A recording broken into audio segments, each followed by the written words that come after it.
Lutua man duan Odonga to pole wa poko ngech ki wa meo puony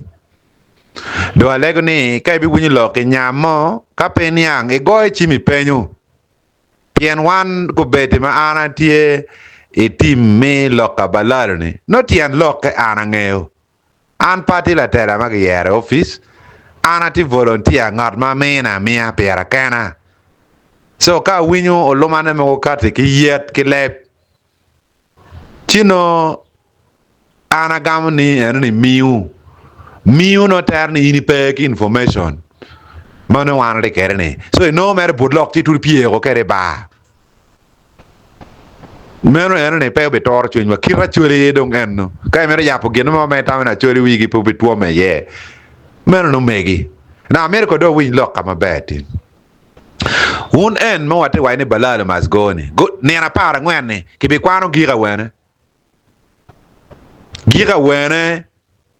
tindong nenda di tinenda rio gira wene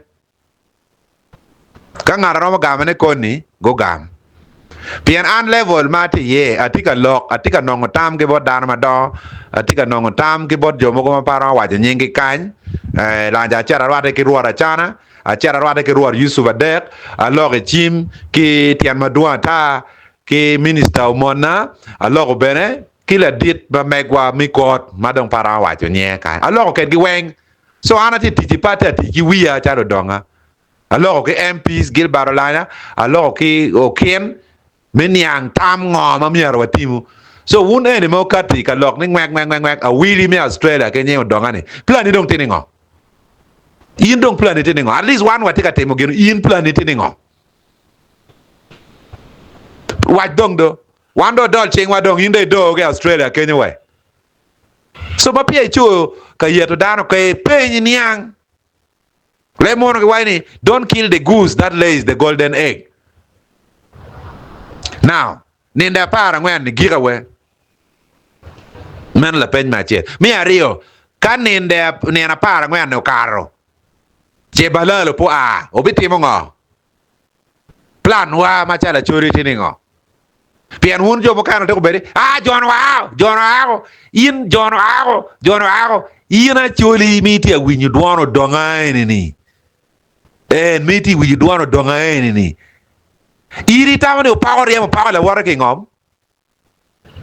ki di wini ma ini wa iri won gang ini men ngat mo ni iri tawa ni upawar ya upawar la wara ke ngom kong mau ma no gitika binu ni no go ake kwe ti ko bero ten yang ko ngati ka teme tin cha rio ninda rio cabinet tika beru ping cabinet tiga beruping lobbies chendre ma Balaalo o kero ya choli kenyu chendre ma dua ta ala wa nan wa kansila mogo tiga lok akwer wa nan lok ke pian ngene bu chwero ya pian gu bera meeting ni miera gi ket chendre i radio i TV we kara gi pokira choli magiti kero chendre ma dit ma go raya chendre kingi million so tia chuli ba kiti chulo gi chula kon ki kenyu mi lok mi ario giti ki dano ki parliament ma kiti mi rachwalo motion i parliament mi gengo ngoma president wajini tin giti cabinet ki guma be wodwa umona te kunu ngomu bikate ki cabinet pien gen ministers Banyankole weng gu nyono tian gego ni president ngo premier wek Balaalo a chuli pilu bol kui kangi kitung bot wa bene wati wai gwa ko aya ka don gen po a obiti mo ngo plan uti ni ngo ma chala chori plan tini ngo anate penyu ne Ugamba plan tini ngo whether William Australia what is the plan the same question a penyu la dit o windolo ki der awai directive be ma da ento ka don join pego a ko ro obiti mo ngo pian hun jo kana ti kenyo tamani o power beriamo lo power la ware kai kwano presidential directive wajini ngat ma chelo ngome ma piti ye peko a anu donga pa ye pian ngom me chelo de ngom kwaro peko a ni manjur directive tieni kai chelo ngom kwaro ma piti ye bedi ni an pa ye ma waje wa ki doctor mo ni pa ye an ma cha Odonga so wunu kwa na directive no yo ka dong pogo ako so ka wan watiga beru ping i meeting mi tam ngo ma miera ki tim mi chopo pero ni peo chak pie komwa ki lep ata lo ka ta mere jar ngara po jwa la ke mi ke pe ni yang watiki plan A watiki plan B watiki plan C watiki plan D an wun jo kero berne aka jor poa ki chere diangi ki chere kom diangi Odonga mano gona chi Odonga ki chere kom diangi diang ti charu kunu pe mer Odonga an pa ber superman an gang wati pa de yindo ya chet kenyo do anero ngone gi kat ni o chairman LC5 gulu pe be ye Balaalo ni lo ka Balaalo no biar po be lo pe politique man ma charo Odonga kanene Balaalo kra wa no Odonga pe chung pe MP and me la ko ne per wa Balaalo a na yeo tu arana me de bang the streets wa ti me MP no bet ki ji no Balaalo a so jo ken lo la da gi me politique aneno ngone gi wa re aga ya LC5 donc Balaalo be a ko ni lo ka ti ta ken yin ka ni beri yer ti ni Balaalo te ye ngoma da ko or gi bor Odonga so wuna chori ka bera charo te nano video ni don kono digi ko digi ma da Balaalo go be age lori per u be meta meda now da dugi ngo ma gwak roma tema wanu kero pressure ma tek ma an ku bere giti kina gikia la wo tian ma chele ko na wor ko to garewa la ko mata la giti ka kina kan na jo kan Owili mi Australia gi karaka yeta quality on the line a chair white TV a log ma log ni now kapi wati organize ngom pa chulu bi chair matwal mi a chiel wano diu jone madongu ye ni ngom kwaro pengo ma chara ene wadi ye ki matek an bene go mele WhatsApp group gi ma waje ni kapo mer yeba gina dano be timi kom diangu un ga mede pero mo gengane dongu yeo ni ngom kwaro pigina chara argument na ene ni tika biro on assumption ni Balaalo ko wewa but the issue ni kapo be a be timi ngo ka don pego do be timi ngo wun jum ken wang we ko Odonga an ko ber wang don ko be dole chia a doinge wadi jone ma go ye ni ngom kwaro pe ngoma chara ko ye ma go ye ma bene group ki go wa ni gi rawa keto chingi mi ye ni ngom kwaro pigira chara ka ko go ye ma go kero chingi me ono gola chien nil i side pachuli me no wan nil no mor gola chien lo gin me rio dong tim ngo pien lok ena ti lok on assumption ni pego bi kago bi ti lok ka ni konye pego bi nyumo go bi pego bi wen ka dongo ye ni ngom kwaro pigina chara dongo wan ma chala chuli ki tim ngo ene non kanya miera de bedo cherie pien ka bo bedo ginu bi time pe ku beri ni ma pressure tie ku diko ni awaje WhatsApp page we ka awaje ki minister ko tara we ka ikero injunction mo I presidential directive andon kerna mi joka chuli ki ping do be do pe gina dano be timo ki ping me no meggi ene mere bora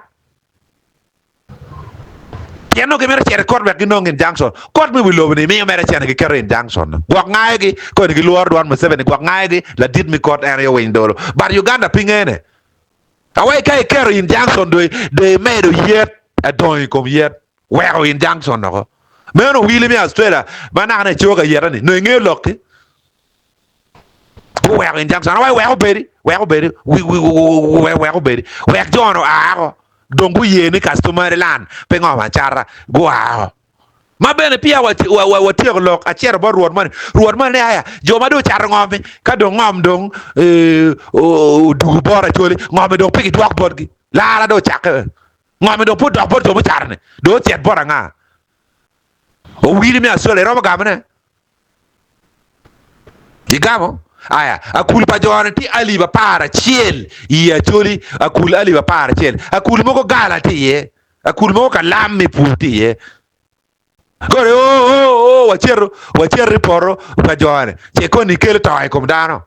no lo kenini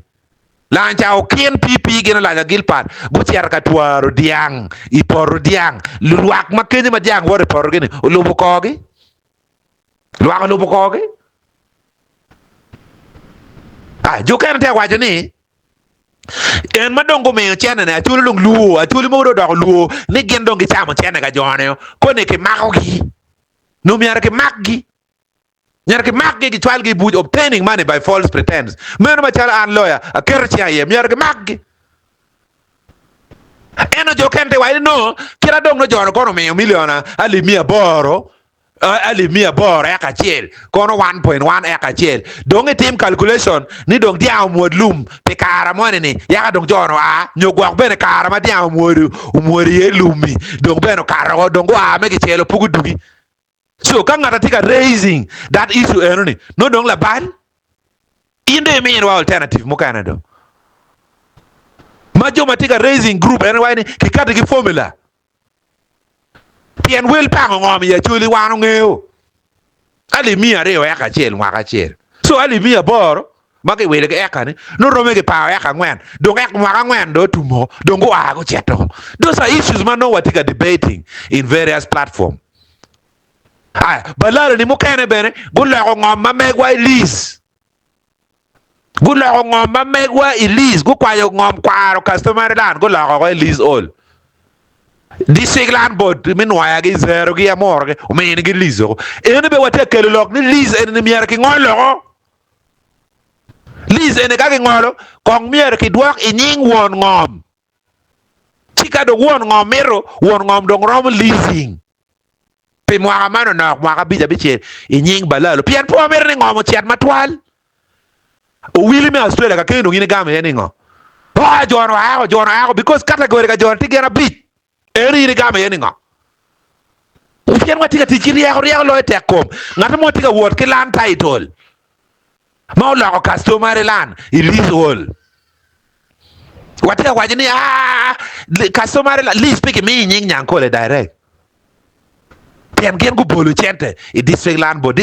ma kwangi pere ma rache lo dong ti gulu amoro kenwaya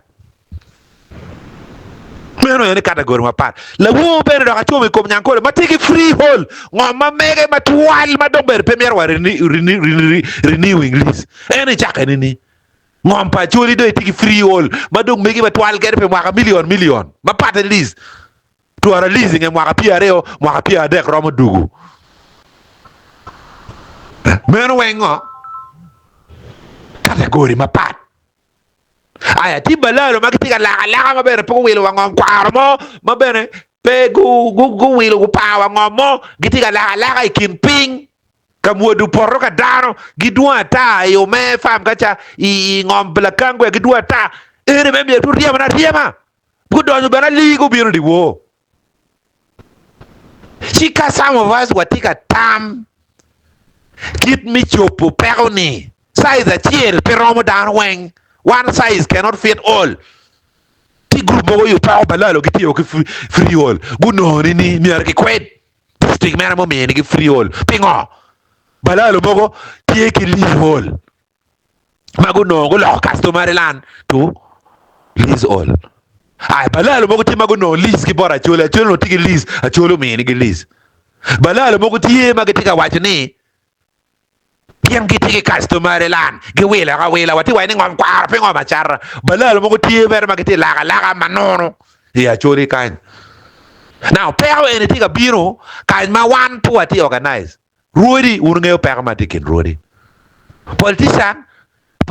mo ku bere matika lok ene kera ba padala nya Gilbert gino kien pipi pere mo kan ta yenyu kui mi yo kwoge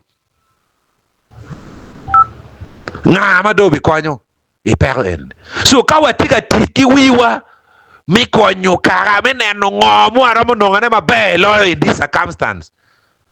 ma pia ekate ki duan mo ata mi yeto daro ko e pen ki chuo ta ti de kat ki lok bi yer daro me no cha Owili kwa ki ja bora ni ha no pe ni ang ai de ki de cha ke yer ti kwa ki ja la chen Agamo wai Australia kuni tan wan porong biri chume ti cha yer pe be nge wa me wa je ni Odonga to me to ke bi achori ano Odonga ene ni ma ke mero neka ma wa family na ke komete wa ni kwa wi ki lok ene ni ngena ti ka di wan so wan nge ngo wa de ti me wa bi ti mo ngo ma ker wa twero but kan mu wa o ye ma mi wana Acholi weng wa ye ngom kwaro pe ngom achara full stop mi ario jon ko a weng ya lok mo kan ngo kineno la chien mi adek un jo mo char ngom ni wa bi cho nying weng ping Paris ki Paris village ki village weng pien gina dong ba miara kong ki yenyo gwangwano ki ti como gwangwano ma pia ke chaka waje ke gweni me lakata wuri yo kero peka ni wabi cho nying wo weng village ki village Paris ki Paris pian wun nongo beru lingo chala jok mo chal ngato pieri come mane la wo cancela man tiga loge TV en magi mini gona li mia dek ni loge TV yiri beri bi polo di chalo winyo ali be ko kwate gi beri wa bi polo wan gena wa bete wa be lobo chek WhatsApp group wa karne ka ngato mo ma bin ga o ke lwenyo o ke tiet ka tongo tien diang wuro mero tuero go gwele ngudano pe wa biye winyo pigi boke wango ko wek wa tim ngo mo ro ma tim ne yin ngata pero ma tim gino le ngo mot pien gina ribu Odonga to gina ribu ulanya Gilban no wan pelo ming ka tiki option no kare uyen mo kare kwa wek kuman